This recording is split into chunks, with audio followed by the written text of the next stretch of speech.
Olá, queridos irmãos e irmãs, dia 4 de fevereiro, quinta-feira da quarta semana do tempo comum.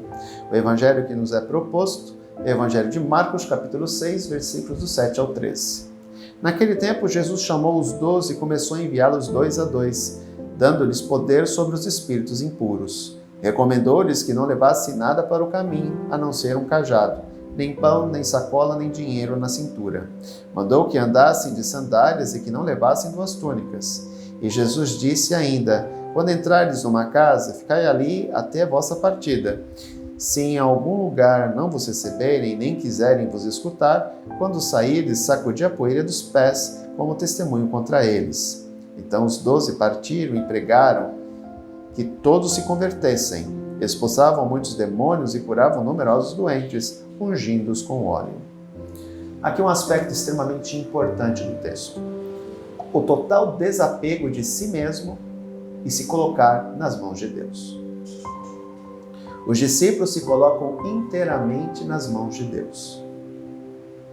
Para quê? Para que aquilo que eles realizarem não seja visto como obra humana, mas obra de Deus. Vamos aos fatos. Deus escolhe um povo no meio do nada. O povo hebreu, diante de todos os outros povos da antiguidade, era um povo sem expressão política nenhuma. O que eram os hebreus diante dos romanos, dos gregos, dos assírios, dos babilônicos, dos egípcios? Nada.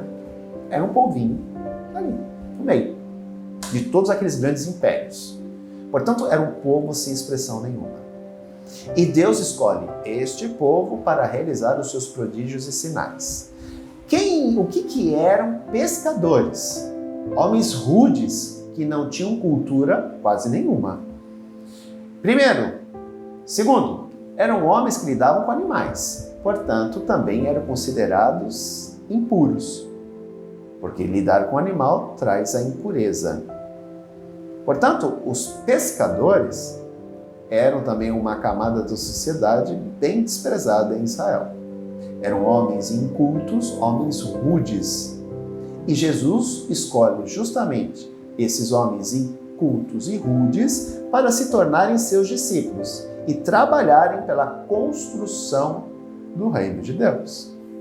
Portanto, são aspectos interessantes que nos chamam a atenção. Por que ele escolheu esses homens incultos que eram Zé Ninguém na sociedade judaica? Para mostrar que tudo aquilo que eles iriam realizar era realizado em nome de Deus, pelo poder de Deus, sobre a influência de Deus.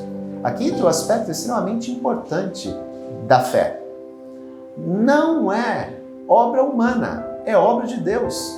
Por isso que ele escolhe os pequenos diante dos olhos dos homens. O único grande que poderíamos dizer assim aos olhos da sociedade judaica seria Paulo de Tarso, porque ele era fariseu, era um homem muito bem formado, era um homem que tinha uma retórica excelente e foi um dos grandes discípulos do cristianismo.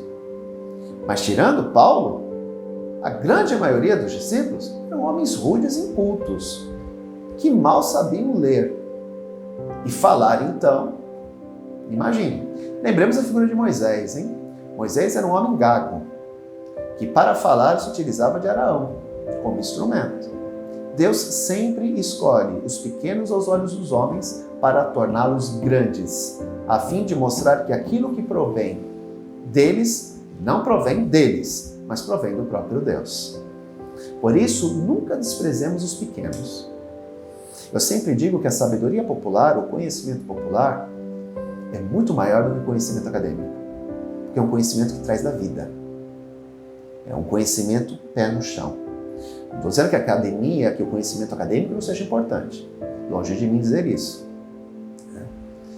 Eu procuro ser um acadêmico.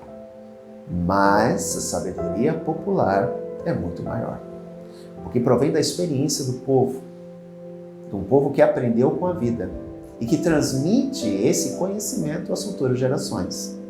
Portanto, não desprezemos ninguém por sua condição social, ou pela sua sabedoria, ou pelo seu conhecimento. Todos trazem um ensinamento consigo. Que nós possamos abrir o nosso coração e os nossos olhos para isso e aprendamos com todos, porque todo mundo tem algo a nos ensinar. Um grande abraço, até amanhã se Deus quiser. Tchau.